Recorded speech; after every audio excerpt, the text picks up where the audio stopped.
ভালো লাগলো। আজকে প্রথমবার সাহেবগঞ্জে এসে শো করছি, আমার বাড়ির পাশেই, তো আমি এখানকারই মেয়ে।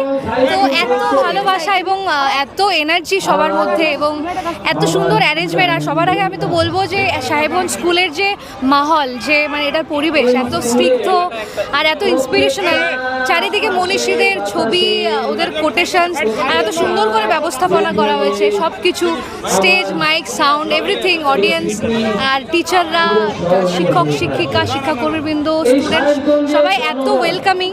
সো আমি খুব খুব খুশি আজকে এসে, এবং সবাই আমাকে আশীর্বাদ করুন আপনাদের মেয়ে যাতে এভাবেই এগিয়ে যেতে পারে, নিজের স্বপ্ন পূরণ করতে পারে। এবং সবাইকে অনেক ধন্যবাদ আমাকে এতদিন এত সাপোর্ট করার জন্য এবং এখানে আনার জন্য। প্রতিভাদের জন্য কি বলবে যারা গান শিখছে এগিয়ে যাচ্ছে? আমি এটাই বলতে চাইবো, যতই স্বপ্ন বড় দেখো, মানে ইচ্ছা মতো বড় স্বপ্ন দেখো, কখনো নিজের স্বপ্নকে কম ভেবো না। আর সব